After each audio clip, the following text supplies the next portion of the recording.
कहते परीक्षित और क्या सुनना चाहते हो। परीक्षित जी की आंखों से आंसुओं के पनारे बह पड़े। बोले प्रभु आपके मुख से निश्रित कथा सुन करके जीवन का दिग्दर्शन हो गया है। अब तो बोले तुम रो क्यों रहे हो। परीक्षित जी की आंखों से आंसुओं के पनारे बह पड़े। बोले प्रभु हम इसलिए रो रहे हैं कि ऐसा ना हो कि आपके सत्संग के प्रभाव से उस ऋषि पुत्र का श्राप मिथ्या हो जाए। हम चाहते हैं वो तक्षक आए और हमें डस ले। इससे पहले हम आपका पूजन करना चाहते हैं, क्योंकि आपने 7 दिन कथा को सुनाया है।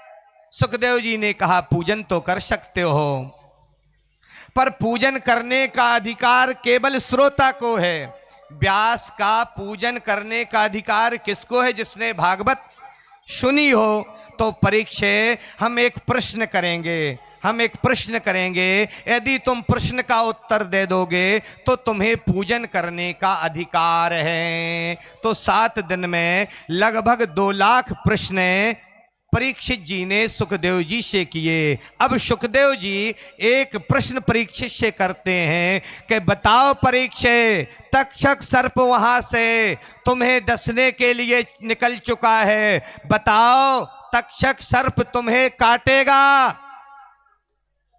तक्षक सर्प तुम्हें काटेगा, बताओ, बोलो तुम्हें काटेगा? परीक्षित ने कहा नहीं नहीं महाराज, वह परीक्षित के शरीर को काटेगा, परीक्षित को नहीं। बोले तुमने भागवत सुन ली, शरीर अलग है और परीक्षित अलग है।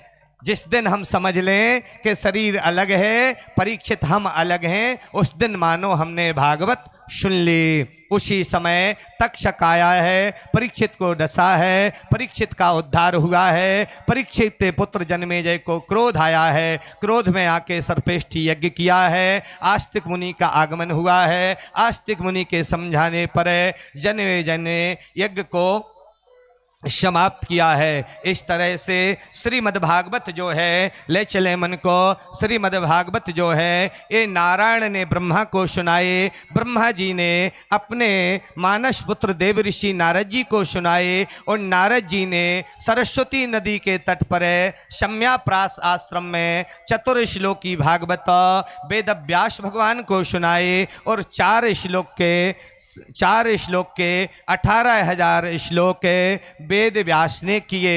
श्रीमद् भागवत में 335 अध्याय हैं।